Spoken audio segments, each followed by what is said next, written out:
Meus irmãos, graças e paz, Senhor Jesus Cristo, aos santos, amém? Amém. Eu falei que ele sabe tanto desse livro, quanto ele sabe de bateria. Vocês viram quanto que ele sabe do livro, né? Aliás, cadê o Rafael? Rafael, a bateria estava programada já? Foi de improviso? Eu percebi. Ficou claro, viu? Foi de última hora, não foi? Meu Deus, os irmãos são bonzinhos demais, viu? Misericordioso. Meus irmãos, primeiramente já falei, paz Senhor, né? Boa noite.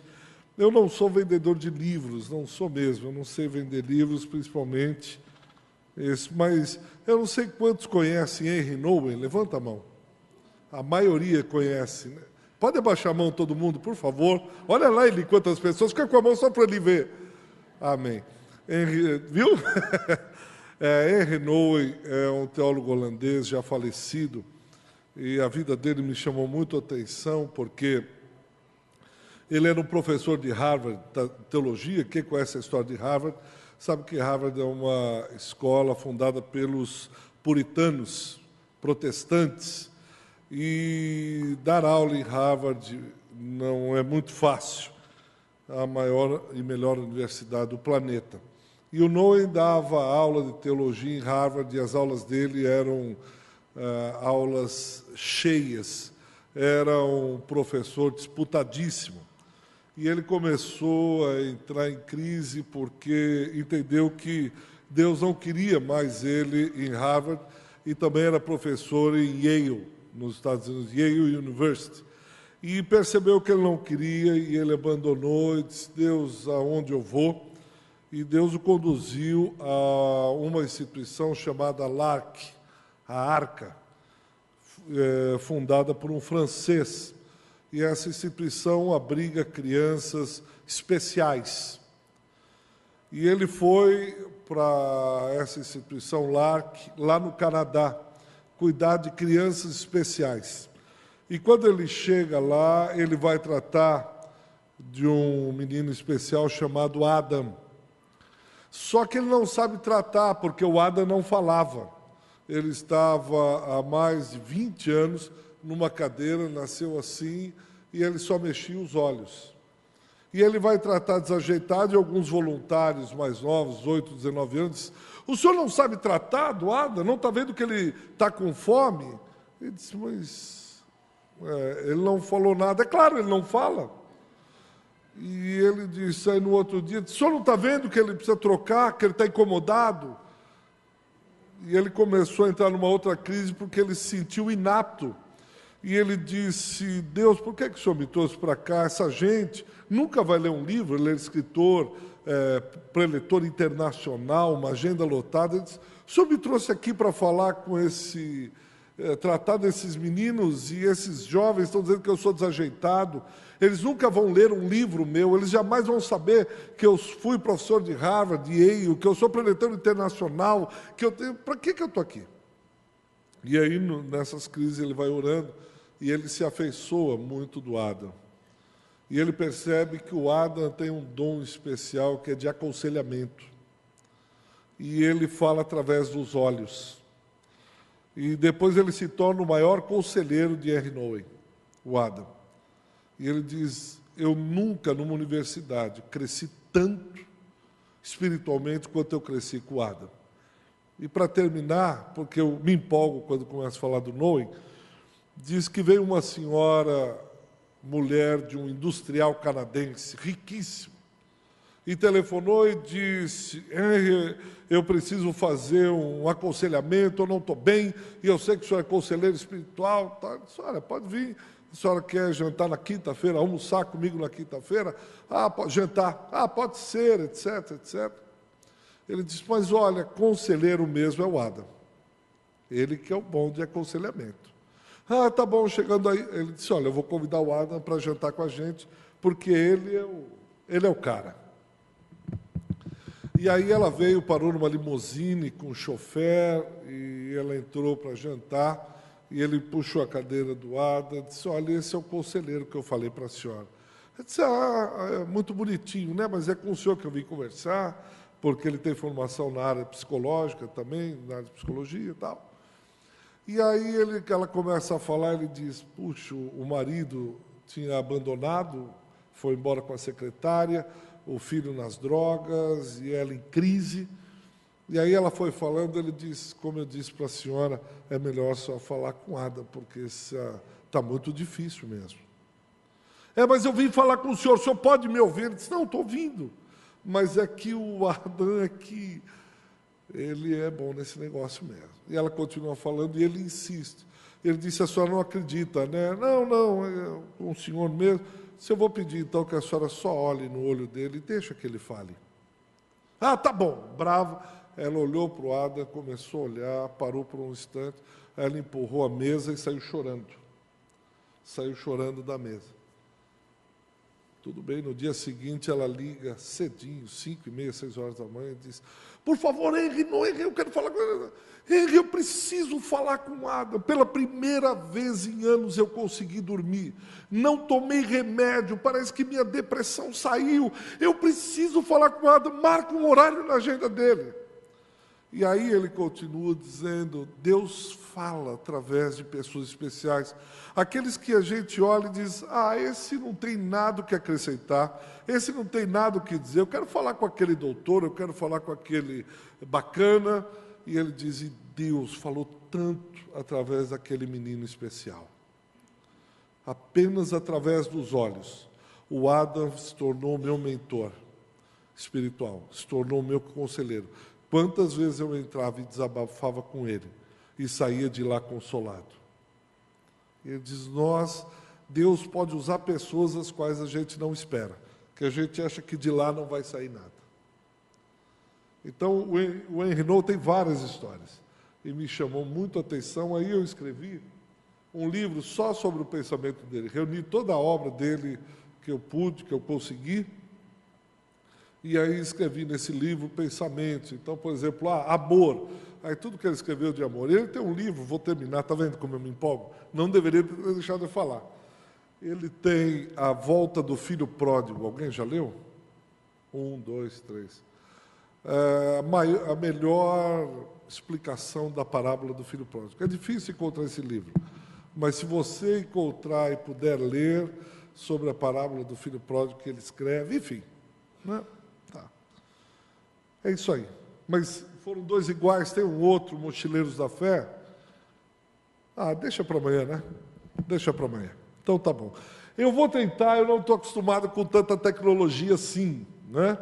Eu percebi que a Igreja dos Irmãos tem tecnologia para dar e vender, né? Então, se eu me perder um pouco aqui, você me ajuda aí. Está aí o Rafael, o Ricardo, está aí o Wellington, vocês me ajudam aí na tecnologia. Então, é aqui que eu... Aí, viu? Fantástico. Então, eu queria falar de um tema...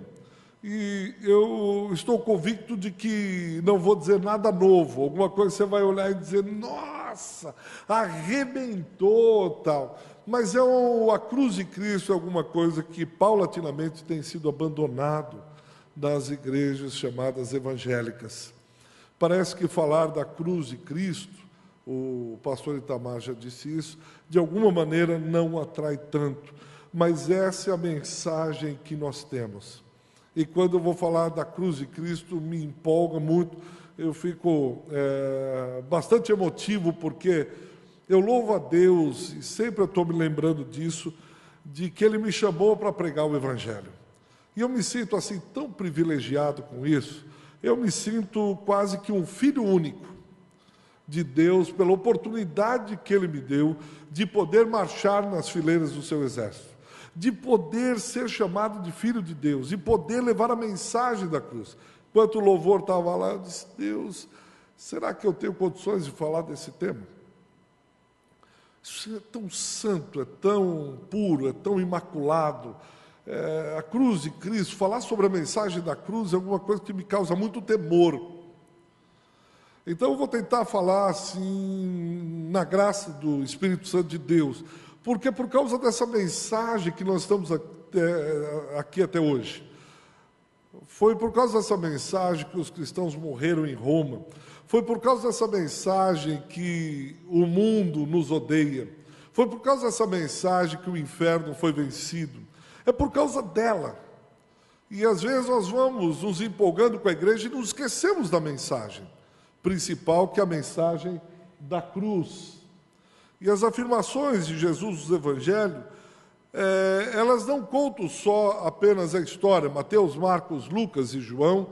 Os evangelhos, eles não narram, não falam apenas das afirmações, as afirmativas da vida de Jesus de Nazaré, mas eles falam também, e principalmente, o que é que ele veio fazer. E ele veio, primeiro, revelar a pessoa do Pai. Seria impossível conhecer o Deus da Bíblia, seria impossível conhecer a Deus se Cristo não houvesse revelado o Pai. Ninguém poderia, nós só conhecemos de Deus aquilo que Jesus revelou. É impossível conhecer a Deus, não há homem que se aproxime do Deus Santo e viva. Então não havia como demonstrar, dizer quem era Deus. Tanto é que nós usamos a palavra Deus, mas ele está acima até de Deus. Ele é maior, só que não há palavra para descrever. Aí nós chamamos Deus, o Pai, mas porque não tem palavra. O judeu, quando vai falar dele, coloca a mão na cabeça e diz o inefável. Ele, quando ele ia escrever, um amanuense, um escritor, ele trocava a pena, escrevia o tetragrama, que não é o nome de Deus, mas refere-se a Deus, tirava a pena, jogava fora, não usava mais e continuava escrevendo. O copista, o amanuense, tamanha reverência, porque ele está falando do Deus Santo, do Deus Trino, aquele que é acima de tudo e de todos, o Criador. Não tinha como falar. Eu confesso, eu não sei como falar dele. Tamanha a amplitude, tamanha a reverência à santidade. Então, quando Cristo vem, ele mostra o rosto de Deus, a face. Vocês querem ver a Deus? Olhem para mim. Está vendo? É assim Deus. E essa parte que vocês podem conhecer, essa parte, mais do que isso, vocês não podem conhecer. Por quê? Não tem como o finito abrigar o infinito. Eu e você não conseguimos. Por mais que Deus explique, Jesus fale, ele traduziu quem era Deus através da sua vida.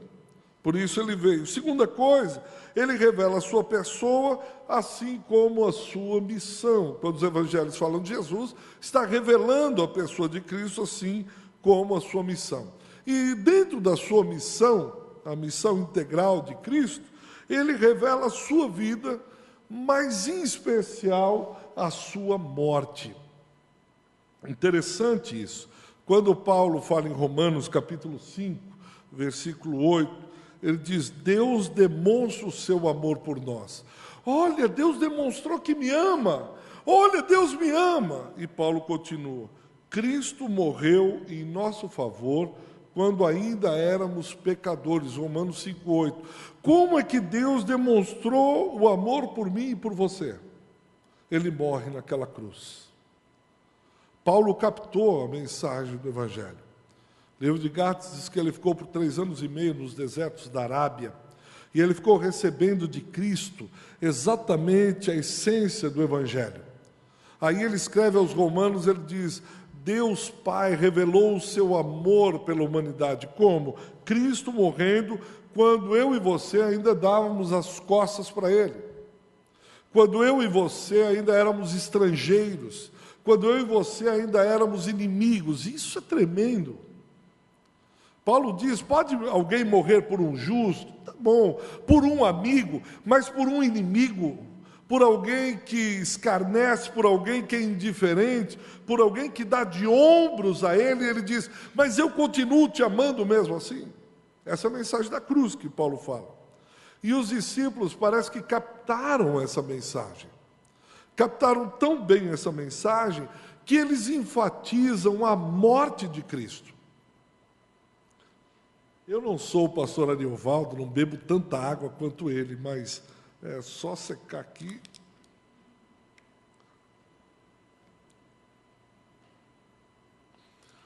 Tanto Mateus, quanto Marcos, quanto Lucas, quanto João, eles entendem isso e enfatizam a morte de Cristo. Na primeira carta aos Coríntios, capítulo 2, versículo 2, Paulo vai falar aos Coríntios, uma igreja que estava dando muito trabalho, era uma igreja repleta de dons, era uma igreja do reteté. Sapatinho de fogo, canelinha de fogo, cortador de cana, matrix, tinha tudo ali, tudo quanto era dom, cheio de dons, helicóptero e tal. Mas Paulo diz assim, olha, quando ele vai falar, alguns disseram, ele é fraquinho, ele vai chegar aqui, por carta ele é o bonzão, mas quando chegar aqui com a gente, cara a cara, face a face, e também todo tipo de pecado. E ele escreve aos Coríntios, diz, eu decidi nada saber entre vocês. Eu poderia colocar teologia na mesa, filosofia, eu poderia discorrer da intimidade que eu gosto com Cristo, mas eu decidi uma coisa, eu vou chegar perante vocês não sabendo nada a não ser o Cristo crucificado. Eu vou falar com vocês em nome do Cristo que morreu na cruz. O próprio apóstolo Pedro, 1 Pedro 3,18, pois também Cristo sofreu pelos pecados, uma vez por todos, o justo pelos injustos, para conduzir-nos a Deus. Ele foi morto no corpo, mas vivificado pelo Espírito.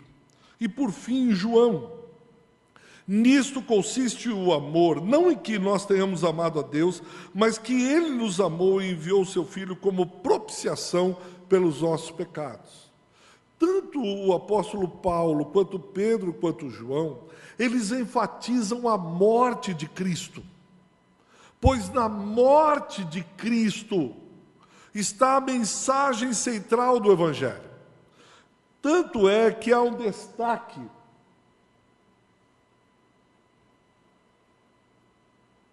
destaque para a última semana, que é chamada a Semana da Paixão ou da Crucificação.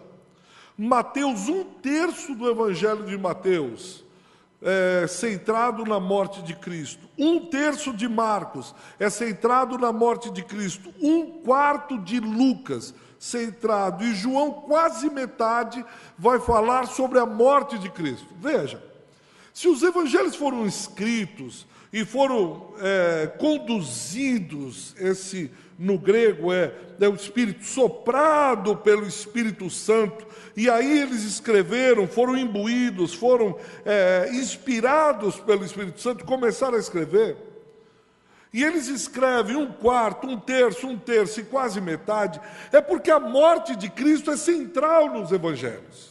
E por que se fala tão pouco em nossos dias acerca disso, uma vez que os evangelhos enfatizam isso? Outros líderes, você pode ver em outros líderes, eles enfatizaram a morte.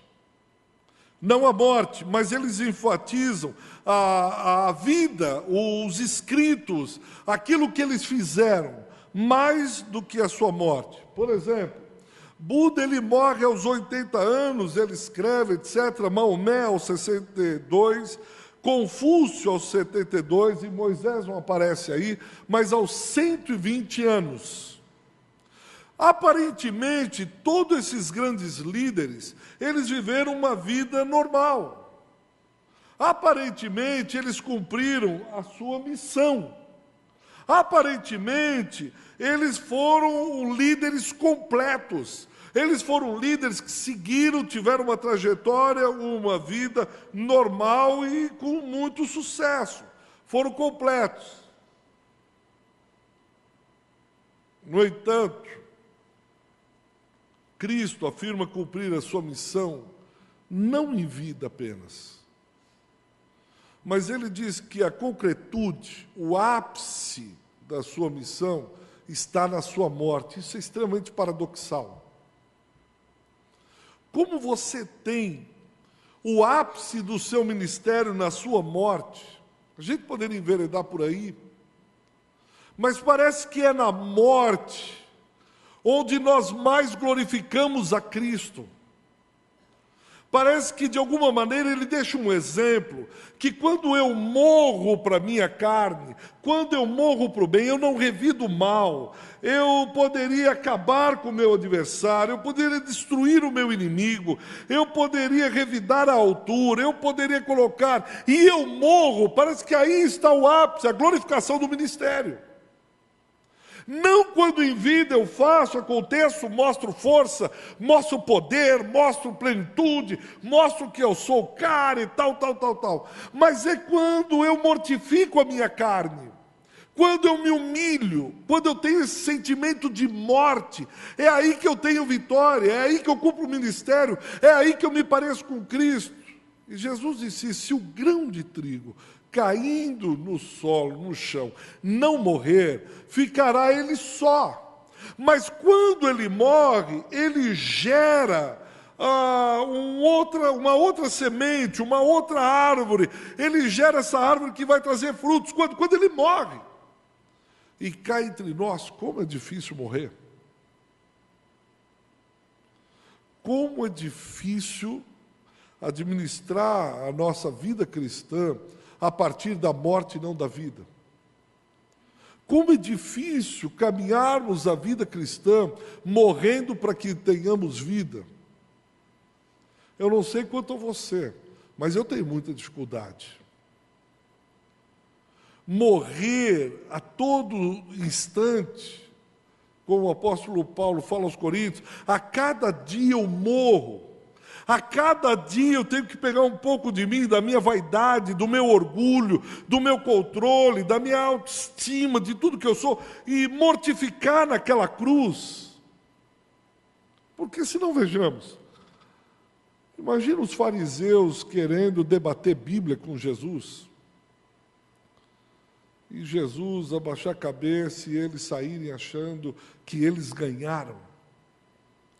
Imagine Jesus, os homens zombando, crucificando, judiando e tal, e fazendo, e ele olhando para aquilo tudo, sabendo que aqueles eram criados por ele, ele poderia mandar um raio a qualquer hora, ele poderia destruir, e ele diz, mas para essa missão é que eu fui chamado.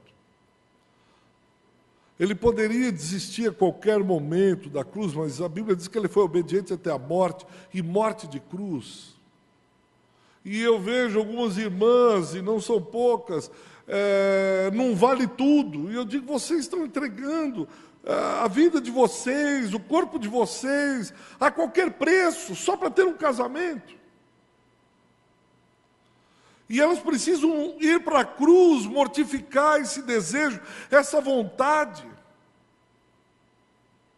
Homens que não aguentam ficar sozinhos, por causa da intensa chamada para a área sexual. Homens industriais, empresários que têm que todo dia morrerem para Cristo, para que outros nasçam. Que dificuldade! Mas essa é a mensagem da cruz de Cristo. A morte de Cristo foi central para a sua própria autocompreensão. Para entendermos o ministério de Cristo, nós precisamos entender essa morte de cruz.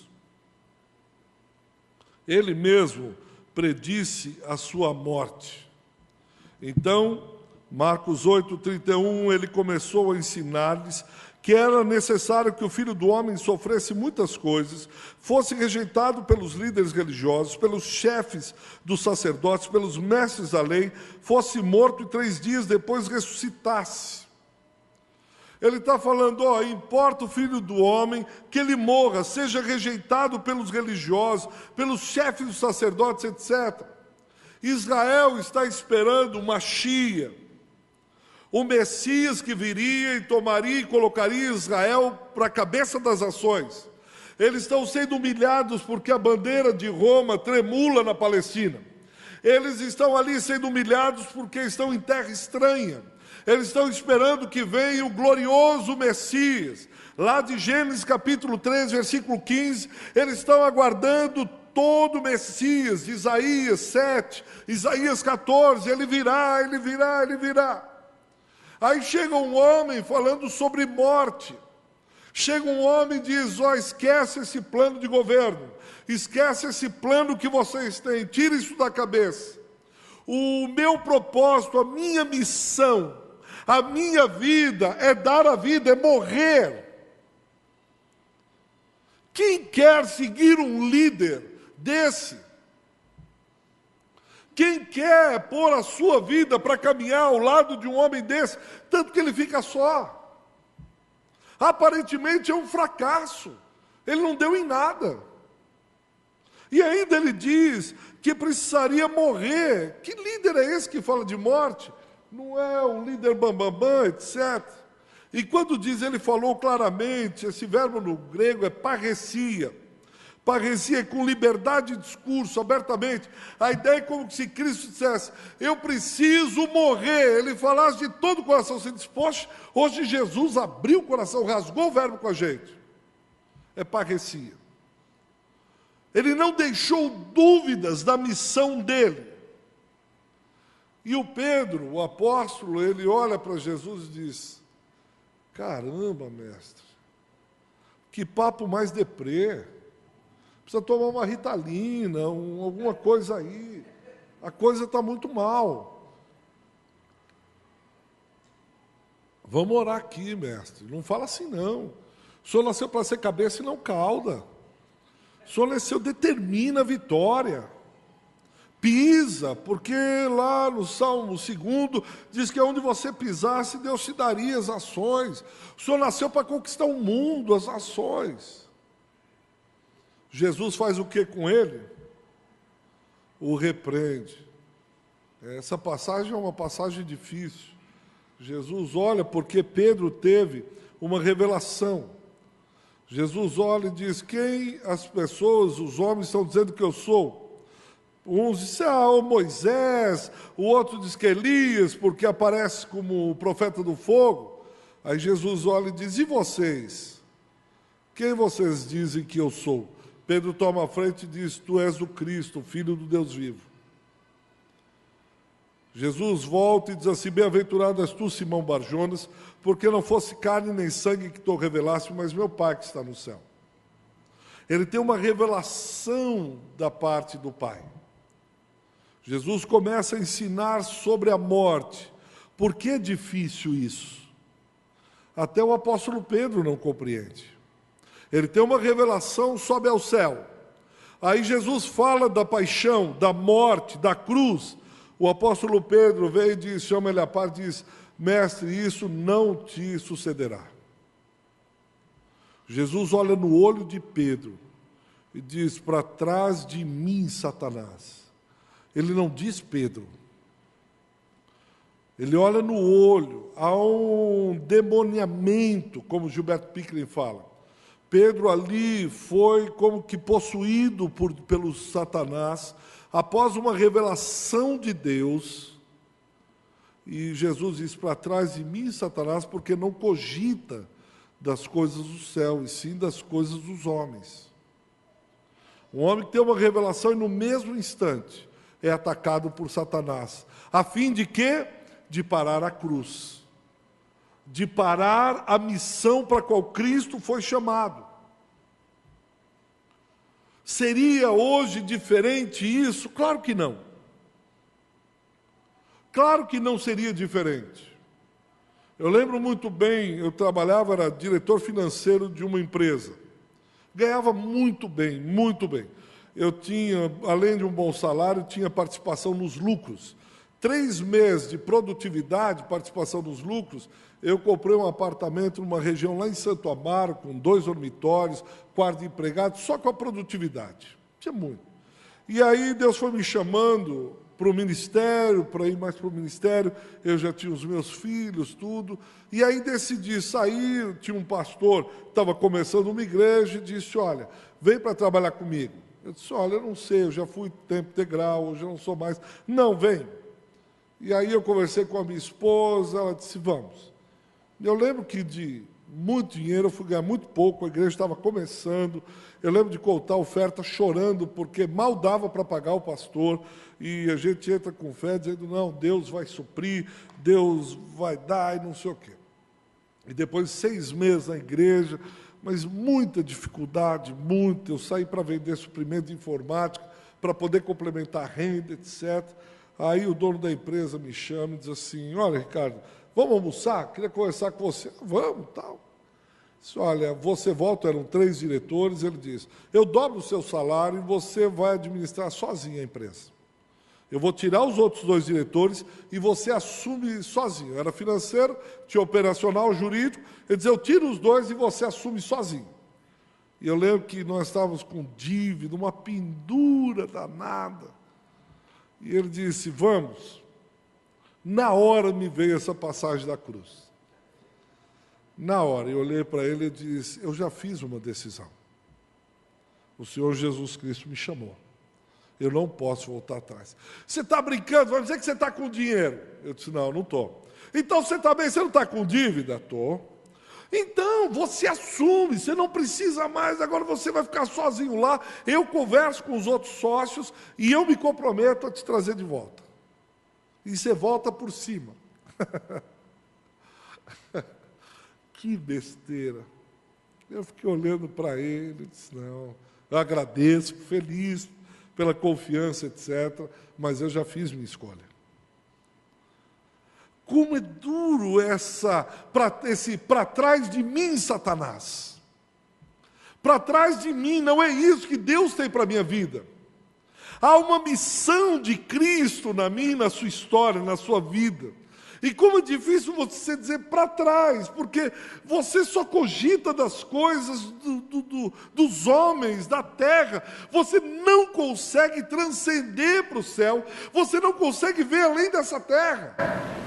E eu sei que se você é um seguidor de Jesus, você passa por isso diariamente. Diariamente você tem que tomar essa firmeza de Cristo e dizer, para trás de mim, Satanás. O Evangelho de Marcos traz 3 predições acerca da paixão.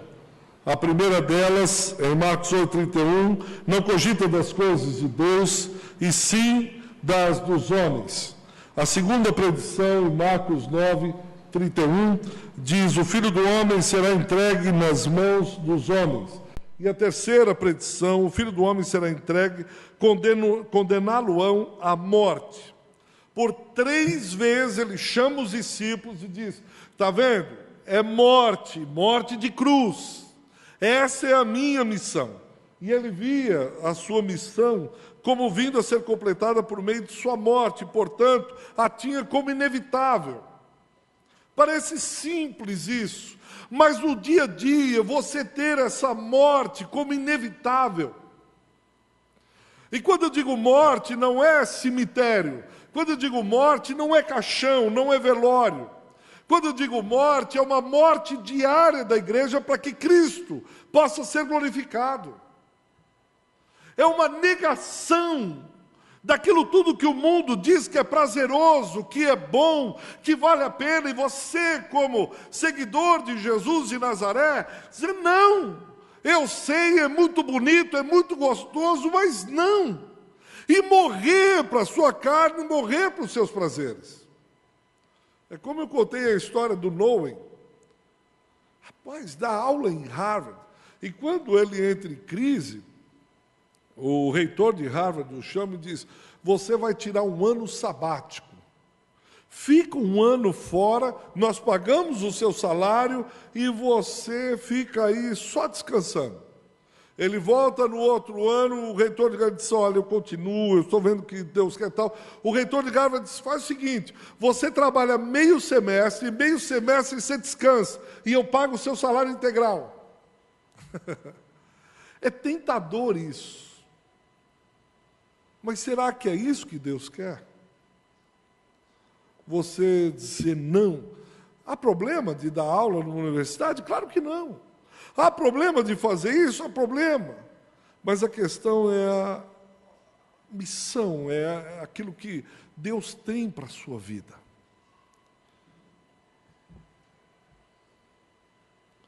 Ele diz em João 12, a hora que ele fala à sua mãe, Maria, que ainda não havia chegado, porque havia uma hora para que aquilo acontecesse. Eles procuravam prendê-lo, mas a hora ainda não havia chegado. Somente quando Jesus chega a Jerusalém, em sua última visita, João registra a chegada, e ele diz em João 12, 20 a 28, diz, agora é a hora. Interessante como ele é o Senhor do tempo, o Senhor do Cronos, o Senhor do Kairos, o Senhor do Aion, o Senhor de todos os tempos. Ainda que ele não esteja inserido no tempo, mas ele governa para longe algo que está ali, que nós chamamos tempo. E eu acho que é essa dimensão de Deus que nós vamos perdendo. Um Deus que está fora do tempo, para ele não existe tempo, o tempo não existe para Deus, mas aí ele entra no tempo do homem e diz, nesse tempo nós vamos acontecer. Nesse tempo, é um tempo que eu não sei qual é, eu não compreendo, mas eu tenho absoluta certeza e convicção de que Ele é o Senhor. No ministério, a gente é muito tentado com isso. Quando vai acontecer o meu ministério? Quando as coisas vão acontecer na minha vida? E eu me lembro que, quando estava no segundo ano de seminário, eu fiz o primeiro ano, e se você me perguntasse no primeiro ano do seminário, eu disse assim, Ricardo, por que você está fazendo seminário? Eu disse, eu estou querendo ser pastor, eu quero ser pastor, Deus me chamou para ser pastor. Ah, você está fazendo? Quero servir a igreja. Mas depois do segundo ano, eu ouvi algumas coisas em oração, lendo a Bíblia, Deus disse, eu não quero que você faça seminário para a igreja. E eu entendi que aquilo que eu fazia, eu não fazia para a igreja ou para servi-lo, mas eu fazia para Ele. Quando eu entendi isso, no segundo ano de seminário, eu não me permitia tirar menos do que 10 em qualquer prova. Porque eu disse, eu não estou fazendo para a igreja, eu não estou fazendo para a homem, eu estou fazendo para Deus, eu vou fazer o melhor. E quando eu me formei, acabou a formatura, eu peguei o canudo, eu lembro que eu entrei dentro de um banheiro, primeiro banheiro de uma igreja onde foi a formatura. Eu peguei o canudo e disse, Deus, se o Senhor quiser esquecer esse canudo em qualquer prateleira do céu, é teu. Eu me formei para o Senhor. Se o Senhor não quiser usar no banheiro do céu, o Senhor usa. Isso aqui é teu. Faça o que o Senhor quiser. E eu era piolho de púlpito. Desde que a primeira vez, com 18 para 19 anos, eu entrei na igreja, eu vi o púlpito, disse, é isso que eu quero para a minha vida. Era piolho de púlpito, não podia ver um púlpito. E na minha igreja o pastor não deixava pregar, e eu me formei no seminário e disse, Deus é teu. Eu estou aqui para pregar onde o Senhor quiser. E não me convidavam nem para fazer oração silenciosa. Nada, eu ali, servindo, e tá bom, eu vou ficar quieto aqui, eu fiz para Deus. E aí liga uma prima minha, diz, Ricardo, tudo bem? Tudo. Aí eu já liguei para um monte de pastor, morreu uma prima de um tio, de uma amiga minha. E olha, eu já liguei para 2 pastores, não tem ninguém, só sobrou você. Você não quer ir fazer? E eu ia dizer para ela, e eu perguntei, mas quem que é? Ela disse, eu não sei quem é. Mas morreu, está no velório e tal, e não tem ninguém, eu preciso de alguém. E eu telefonei, não tem ninguém, é você mesmo. Na hora, me deu vontade de falar, tem dó. Meio da semana, um defunto que eu nem conheço, nem sei quem é, mas era crente, sei lá se era crente. Deus, sabe aquela voz que você ouve no coração? E disse assim, você não quer ser pregador? Eu disse, o que eu mais quero. Pois abriu a oportunidade.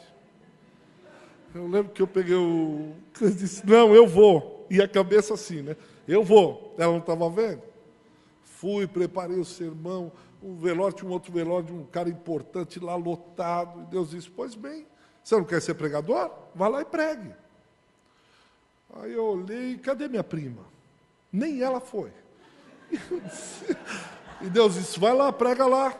Aí eu fui e disse, por favor, alguém conhece esse senhor? Como é o nome dele? Alguém me falou lá, não lembro agora, João. Disse, quem que é da família aqui? Eu sou. Disse, então, a minha prima, falei o nome dela, pediu para fazer. Quem que é essa moça? Eu disse, então, ela é minha prima. E ela veio aqui e pediu para ela, então o senhor pode, faz aí o que o senhor precisa fazer. E lá o Leandro disse, você não quer ser pregador? E não sei se você já passou por essa circunstância, e todo mundo lá disse, amém, amém. Pessoal, eu vim aqui com o irmão João, nem sei se era, mas não vou chamar ele de irmão, sei lá se era ou não era, não perto das hipóteses, irmandade, porque é criatura, eu também fui criatura, todo mundo é irmão, sei lá, qualquer desculpa teológica. E eu queria falar aqui uma mensagem de Deus e fazer uma oração. Aí acabou, eu fiz a Bíblia rapidinho. Isso aí, se alguém perguntar, e aí, moço, quem é você? De onde você veio? Você caiu de que planeta? Eu saí, Deus, e foi assim. Passaram algumas semanas, liga uma cunhada do interior e disse, oi, Ricardo, tudo bem? Tudo bom? Olha, minha filha vai fazer 1 ano, o pastor não pode vir. Você não quer aqui fazer um culto no aniversário de 1 ano? Caramba, culto e aniversário de 1 ano, no meio da festa. Mas você vai fazer a festa? Eu vou fazer a festa. Aí você traz uma palavra e ora. Meu Deus do céu. Deus sabe aquela voz do coração? Você não quer ser pregador? Rapaz, você não é pregadorzão? Eu disse, não, eu vou. Era longe, um calor insuportável. E eu lembro que eu preparei, disse, não, senhor, vou preparar aqui bonitinho. Chego lá e estou esperando, só criança e mãe, nem pai foi, era tarde. Ela disse para mim, pode começar. O bolo, ela fez no quintal, assim, o sol, criança correndo, bexiga. Ela disse, não, pode ir, pode ir. Eu perguntei, para onde? Eu achei que pelo menos ter um negócio para pôr a Bíblia, né? Abri o sermãozinho todo torto, então eu disse, então, criançada. As mães olhando para mim, dizendo, e bexiga, peraí, filho, tira a bexiga daqui. E vamos lá, que eu tenho uma palavra aqui, o pessoal olhando, que palavra, é aniversário. E Deus disse, você não quer ser pregador? E eu entendo hoje, como Deus estava dizendo, cara, você precisa morrer. Você precisa pregar para 1, para 1.000, 1.000 ou 1 milhão. Você faz isso por minha causa, por mim. Você canta por mim, você não canta para a igreja, você não prega para a igreja, você não faz o que você faz para a igreja, você faz para mim. A sua vida é minha. E eu entendi isso desde aquele momento, no 2º ano do seminário. O que eu faço por causa dele. Só que para fazer isso eu preciso morrer. Porque a minha vaidade, eu quero uma igreja de 1 milhão. Pregar para as ações. A Globo televisionando às 8 horas. A Marina me ligando e dizendo, então, pastor, o senhor pode orar por mim? E ao vivo, e uma escuta vazar e ir para a Globo. Dizer, pastor Ricardo Bitum, apóstolo Bitum, porque o apóstolo Bitum, querubim. Não, querubim, apóstolo é pouco. Sou eu, a 4ª da Trindade. Jesus disse, morre, porque você não é nada. Fica aí esquecido num canto, você não é. Me serve, me ama. E isso acontece na vida cristã. Por isso que essa mensagem da cruz, muitas vezes, não é muito boa, né? A hora chegou e Jesus sabia da inevitabilidade de sua morte. É inevitável que isso aconteça, a mensagem da cruz entre na minha e na sua vida. Primeiro, a hora chegou por conta da hostilidade dos líderes judaicos. Lucas 4, 16, 30. Aqueles que viram Jesus nascer, aqueles que ensinaram as Escrituras para Jesus, aqueles que partilharam da Páscoa com Jesus, aqueles que partilharam do Yom Kippur, aqueles que partilhavam de todas as festividades, aqueles que partilhavam do dia a dia com Jesus, esses são os primeiros a rejeitarem. Esses são os primeiros. Lembram de Gênesis 37, José, quando ele tem um sonho da parte de Deus? Quem é que se levanta e passa o diálogo? São seus irmãos. Gente que foi criado com ele, gente que nasceu com ele, gente que sabe quem é, sabe da sua índole. E isso é muito confuso na nossa cabeça, porque às vezes nós temos algo da parte de Deus e os primeiros a se levantarem contra não são os filhos do capeta, são os filhos de Deus, são os nossos irmãos. É o nosso irmão de sangue. É gente que a gente ama, e aí é que fere mais. Quem se levanta aqui é gente que conhecia Jesus e, em termos de religião, em termos de caminhada religiosa, eram os que mais conheciam. Desde criança, Jesus conversava com eles no templo. Ele ia para a escola dominical com aquele pessoal. Cresceram com ele, ele sabe daquele pastor velhinho, que ele falou, são esses que rejeitam. Mas chegou a hora, e chega a hora da rejeição. E nós temos problema com a rejeição. Mas a cruz nos ensina a não ter problema com a rejeição, uma vez que essa é a nossa missão. Então eu estou indo para o inevitável. Eu estou indo para aquilo que Deus tem para a minha vida. Para aquilo que Deus me chamou. E os meus irmãos vão se levantar e dizendo, não chamou não. Segundo, porque estava escrito. Os nossos dias estão escritos no livro da vida. Então eu vou porque está escrito. Primeiro, por causa da hostilidade dos líderes. Segundo, porque está escrito. E terceiro, ele escolheu morrer. É uma escolha de Cristo. Ninguém matou Jesus. Ele escolheu dar a sua própria vida. O Pai deu o seu Filho. Não pegaram Jesus desavisado, sem querer. Foi um descuido do Mestre. É interessante nós entendermos essas escolhas. Principalmente, nós conversávamos ontem, no mundo plural que a gente vive. Num mundo de tantas escolhas. Uma criança, ela nasce, e aí com 4 anos, 5, você vai comprar um carrinho, você vai num shopping, ou você vai no mercado, você tem uma infinidade de carrinhos, você tem uma infinidade de jogos, você tem uma infinidade de malas, uma infinidade de tênis, uma infinidade de tudo, escolha. Você escolher morrer, você fazer uma escolha consciente perante Deus. Quantos hoje escolheram não vir aqui? Quantos hoje escolheram não estar aqui? Quantos amanhã vão escolher não estar aqui? Estar aqui significa abrir mão de algo. Estar aqui significa que você morreu para algum outro desejo. Porque você escolheu estar aqui. Percebe? Não, isso foi verdade. Isso é a própria morte. Meu Deus, pastor, hoje aqui eu estou morrendo. Continuando nesse ritmo aí, eu morro mesmo. Eu dou suicídio. Efatá aqui. Mas é uma escolha do Mestre. O que domina a mente de Cristo não era viver, mas dar a sua vida.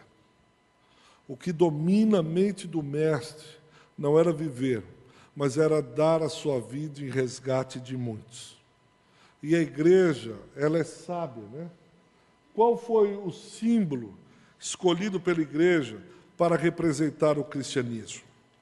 Toda religião, ela traz um símbolo que caracteriza. Hoje, nas empresas, você tem a logomarca. Então, a logomarca representa aquilo que é a missão da empresa. Então, você tem uma logomarca, etc. Se você pegar, por exemplo, o budismo, é a flor de lótus. Aquela flor aberta ali representa o budismo. Se você pegar o judaísmo, é a estrela de Davi. Onde tiver a estrela de Davi, você sabe que tem um judeu. Onde tiver uma estrela e uma meia-lua, você sabe que é o islamismo. Onde tiver a foice e o martelo, socialismo. E qual é o símbolo que a igreja escolhe? Ela poderia muito bem ter escolhido o símbolo da manjedoura, símbolo de humildade. Olha, o rei do universo escolheu nascer numa manjedoura, não nasceu numa grande maternidade. Ele poderia ser representado pela bancada de um carpinteiro, dizendo, olha, o Filho do Homem também trabalhou, o trabalho traz dignidade, o trabalho traz firmeza de caráter. Poderia ter escolhido uma bancada de carpinteiro, poderia ter escolhido um barco, e o barco representaria a igreja, representaria a missão de Cristo. Ele poderia, uma toalha e uma bacia com as quais ele lavou os pés dos discípulos, e dizer, está vendo, a bacia e o pano, a toalha, representaria o Cristo. ou até mesmo o túmulo de onde ele ressuscitou, como mostra de seu poder e força. Está vendo? O túmulo está vazio, ele ressuscitou, nosso Deus é forte, etc, etc. Ou mesmo um trono. O trono traria soberania, poder, ou ainda uma pomba do Espírito Santo que desceu sobre ele, sobre o batismo, ou ainda o fogo, ou ainda poderia. Mas qual foi o símbolo que a igreja, sabiamente, ela escolheu? A cruz. Ela fez uma escolha, a igreja primitiva, dizendo, nós escolhemos a cruz. Por conta da reforma, nós tiramos esse símbolo das nossas igrejas. Mas a igreja primitiva escolheu a cruz. Ele disse, é esse o caminho, é essa a missão, é essa a vida que nós vamos ter. E até aproximadamente o século IV, eles foram perseguidos, eles foram maltratados, eles foram para as covas, eles foram queimados, eles foram humilhados. Porque onde tinha um cristão, tinha uma cruz. E para eles, essa era a mensagem do Evangelho. Mas porque ele foi voluntário e deliberadamente para a cruz, porque ele deu a vida por nós, e eu quero terminar aqui com esse último slide. A morte de Cristo, pelo menos 3 pontos, esse tripé da morte de Cristo. Primeiro, foi expiação pelos nossos pecados. E talvez aqui no Paraná, em especial Moarama, não tem, mas já há teólogos que estão não crendo mais na morte substitutiva ou expiatória de Cristo. E me causa espanto quando eu vou algumas vezes na igreja e falo sobre a expiação, ou a morte substitutiva, ou a morte vicária de Cristo, e muitos crentes já não sabem mais o que é a morte vicária de Cristo. Eu tenho conversado com não poucas pessoas, e quando falo, alguns pastores já não creem na morte vicária de Cristo, eles dizem, pastor, o que é morte vicária? O que é morte expiatória? O que é morte substitutiva? É que Cristo se colocou no nosso lugar, aquela cruz era nossa, a morte, o pecado era meu e seu, nós deveríamos estar lá. Mas ele vai e dá a Cristo, Cristo entrega a sua vida e tira a gente da cruz e diz, deixa que eu vou por vocês, porque eu e você não conseguiríamos pagar o preço. Para que a justiça e o amor de Deus se concretizassem, Cristo precisaria ser morto, porque ele era o único cordeiro sem mácula, sem defeito. E aí ele substitui. Ao invés da ira de Deus cair sobre a minha vida e sobre a sua vida, ela cai sobre a vida do Cordeiro Santo de Deus, o Cordeiro Pascal. Vai sobre ele toda a ira, toda a injustiça, todo o pecado de toda a humanidade. E ele vai e escolhe sentir algo que é inexplicável, que nem eu nem você fazemos a mínima ideia do que se trata, quando ele na cruz, ele grita, Eloi, Eloi, lama sabachthani, Deus meu, por que me abandonaste? O fato, por que isso? Ele disse isso, não dá para saber. Mas a única razão é que ele sente a ausência de Deus o Pai. Imagine alguém que convive com Deus o Pai durante toda a eternidade. Naquele momento em que todo o pecado de toda a humanidade, de todos os tempos, cai sobre o Cordeiro. O Deus Pai não pode contemplar aquilo, porque o Deus Pai é santo. E Cristo naquela cruz, ele se sente abandonado. Meu Deus, o que é isso? Eu não faço a menor ideia, mas deve ter sido terrível. Quem sabe na eternidade ele queira nos explicar o que aconteceu. Quem sabe na eternidade ele diz, vamos ver se vocês vão conseguir entender alguma coisa. Mas ele sente a ausência daquele que convive com ele por toda a eternidade, que com ele é um. E ele grita, Eloi, Eloi, por que me abandonaste? Essa ausência. E ele faz isso porque eu e você tínhamos que estar lá e ele disse, eu vou no seu lugar. Só por isso a igreja deveria servi-lo por toda a eternidade. Só por isso o preço já estava pago. Só por isso ele disse, Deus não precisa mais nada. Não precisa mais nada, já está... Meu Deus, eu vou servir o Senhor sem dar um pio, reclamar em nada, só pela morte expiatória. Pela morte vicária. Se eu servir o Senhor a vida inteira, a eternidade, não dá para pagar. É impensável, é impagável. E eu e você éramos inimigos dele. Ele está lá no nosso lugar e você cospe no rosto dele. Foi isso. Você é o Cristo que vai morrer no meu lugar? Sou. Prepara aí a coroa de espinho. E aí você fomos lá e cravamos. Está doendo? Está apertada, fião? E aí, bacana? Está apertado, está sangrando, né? Aí, faz uma lameca de sangue, uma miscelânea aí com sangue e cuspe, porque eu e você somos assim. Foi isso que nós fizemos. Depois de ter ele espancado, rejeitado. É isso que a Bíblia fala sobre a morte da cruz. Isso não é sentimentalismo, isso é fato. Isso não é para chorar, é para se arrepender, se humilhar e dizer, quem sou eu? Que, quando a gente olha pastores reivindicando que Deus é obrigado a abençoar, e a gente tem uma visão dessa da cruz, da morte. Por isso, aquele ladrão, o bom ladrão na cruz, né? Quando a gente pensa nele, você imagina essa cena, está lá o Cristo, sangue, poeira, cuspe, dor, sofrimento. Isaías 53 diz que não havia beleza nele, o servo sofredor, um dia inteiro sofrendo, padecendo, ele está ali. E aí esse daqui da esquerda, dizendo, se você é o Cristo, tira a gente daqui. O pessoal lá embaixo diz, você não é bacana, também zombando. E esse daqui olha para aquela figura, imagine, esse ladrão aqui olha para um Cristo sofrido, sendo zombado, sendo escarnecido, largado, ele olha, não tem um discípulo. Ninguém ficou com ele ali, todo mundo saiu, e ele sozinho, e aquele ladrão olha para o Cristo e diz, se tu quiseres, o Senhor pode me salvar, o Senhor pode me ajudar, o Senhor pode fazer alguma coisa. O que é que esse ladrão viu? O que é que esse ladrão viu? Um loser, como diz os americanos, um perdedor. O cara está lá, como que você está pedindo para ele? Ajuda. Como que você consegue pedir? Talvez o Cristo olhou por aqui assim e disse, hoje estarás comigo no paraíso. Você acreditaria nisso? Se você estivesse lá embaixo ouvindo, os caras estão loucos.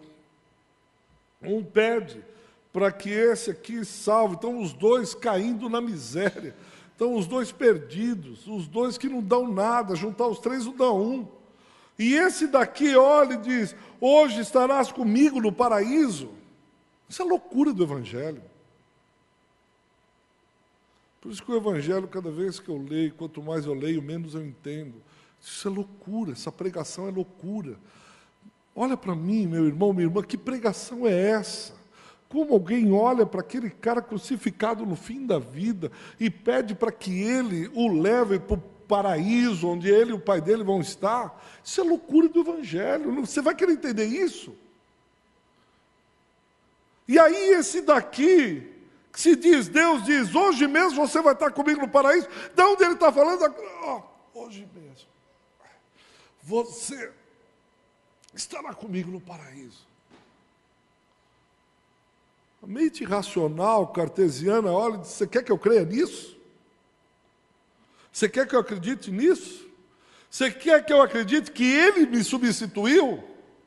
Você quer que eu acredite que eu que precisava estar lá? Eu não mato, eu não roubo, eu não fumo, eu não bebo. Eu tinha que estar lá, por quê? Que Deus é esse? Por isso que o Evangelho é loucura para os que se perdem. Mas para os que creem, é o quê? Essa é a mensagem da cruz, né? Essa é a pegada da cruz.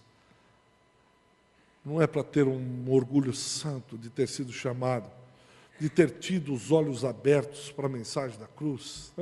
Segundo, é revelação de Deus.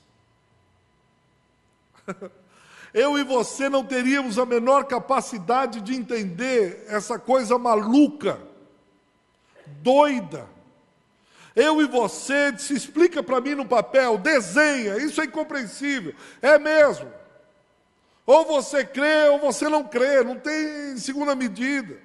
Por isso que o pessoal aí fica pedindo provas, escreve. Não tem, ou você crê ou você não crê. Porque o Filho veio revelar o Pai naquela cruz. Todos olhavam e diziam, esse cara fracassou, isso não vai dar em nada. O projeto acabou, Lucas 24. Os discípulos de Emaús estão indo embora de cabeça baixa. Jesus os intercepta e diz, o que aconteceu? Ele diz, não é possível, Cleopas. Toma a palavra e diz, não é possível que você é o único que está em Jerusalém, não sabe dos últimos acontecimentos. O que Jesus pergunta para Cleopas? Quais? Ele olha e diz, quais? É um abestado. Como quais? Aquele homem que disse que ia fazer, que era o Messias, e tal, não soube que ele morreu. E já fazem 3 dias. Alguns disseram que ele ressuscitou, mas é tudo balela, é tudo papo furado, é palhaçada, não deu em nada. Aí Jesus, calmamente, com aquele jeito que é só dele, é do mestre mesmo, ele começa a discorrer acerca do Antigo Testamento e diz, olha, lembra, Isaías diz que importava que ele sofresse primeiro, tal, e ele vai andando. O divino companheiro do caminho vai andando com eles, mesmo que ainda os olhos estejam fechados e eles estão incrédulos, e o divino companheiro diz, olha, já está tarde, o senhor não quer entrar aqui, ficar com a gente, come um pouco, depois o senhor vai embora. E o mestre, com aquela doçura que é dele, o amor que é peculiar do nosso Cristo, ele disse, eu vou sentar com vocês à mesa. E quando ele reparte o pão, está na casinha, lá na cozinha de Cleopas, ele reparte o pão e some. O que eles dizem? Porventura, não lhe ardia o coração quando ele falava? E esse jeito de partir o pão, essa maneira de falar, é ele, só pode ser ele. Então é verdade que ele ressuscitou, é verdade que ele está vivo, como que a gente foi idiota? Mas aonde é revelado? Na intimidade, na cozinha, no lugar secreto, lá onde a gente fecha a porta atrás da gente, e o Pai que está em secreto nos vê e responde a oração. Não faz estardalhaço, não põe na Rede Globo, não sai em outdoor. Sabe onde ele fala comigo e com você? Como Deus do universo fala no nosso quarto comigo e com você. Isso é loucura. Esse evangelho é doideira. Você sai hoje daqui, vai para o teu quarto, fecha a porta, e o Criador de todo o universo, o El Shaddai, aquele que esmagou a cabeça da serpente, aquele que reina e reinará por toda a eternidade, a estrela da manhã, o lírio dos vales, a rosa de Saron, o primeiro e o último, o alfa e o ômega, ele vai lá no teu quarto, com você sozinho. Ele senta na tua cama e diz, fala, filho. Você diz, eu estou com um monte de coisa na cabeça, eu estou triste. E ele diz, eu sei como está teu coração. Como é que o senhor sabe que eu estou passando? Porque eu sofri. Eu sou varão de dores. Não há dor que doa na tua alma. Não há uma dor, uma ferida que atormente o teu corpo que eu não saiba. Eu sei o que é sofrer. E das feridas do nosso mestre sai o elixir. Sai o remédio que cura. Porque das feridas do mestre, ele compartilha comigo e com você a dor e diz, eu sei o que você está sofrendo, eu sei o que você está passando. Eu estou sofrendo humilhação, eu também fui humilhado. Todos me abandonaram, mestre, eu estou sozinho, eu também fui abandonado. Mas é que eu não sei, eu sei o que é. Essa angústia humana, Filipenses 2,7, ele se esvaziou, quinoses, ele deixou toda a sua glória, isso é loucura, isso é doideira. Ele deixou a sua glória, olhou para mim, olhou para você e disse, por eles vale a pena. Essa é a mensagem da cruz. Eu vou deixar toda a minha glória para andar com gente assim. Eu vou pôr o meu pé no chão. para sentir o que eles sentem. Se doer neles, dói em mim primeiro. Se eles sofrerem, eu sofro primeiro. Se eles abrirem a boca, eu estou do lado deles. Que Deus é esse? Fala para mim. Que mensagem é essa? Eu não entendo. Sou muito sincero, não estou reforçando o sermão, eu não entendo que Deus é esse.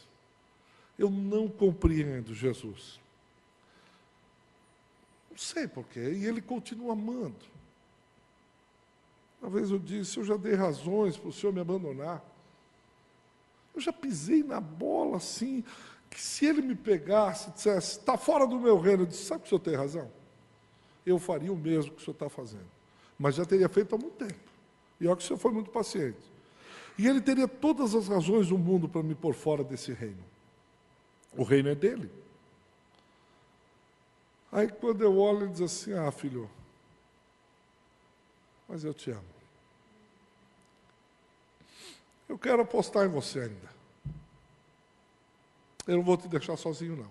Não, Deus, me deixa aqui, sai, pode deixar, eu morro sozinho. Eu vou para o colo do capeta, eu vou morrer. Ele disse, não. Você é meu, eu te amei. Eu conquistei você. Com aquela morte de cruz. Eu fui até o inferno, e é aí que a conquista sobre o mal. E disse para Satanás, dá a chave aqui. Essa vida é minha. E ninguém vai separar você do meu amor. Nada nem ninguém vai nos afastar do amor de Deus. Você entende isso? Eu não entendo. Porque Ele continua apostando em gente como eu e você. Porque Ele continua amando eu e você. Porque Ele continua suportando. Independente de qualquer coisa. Que evangelho, que mensagem é essa? Essa é a mensagem da cruz. Bendita mensagem.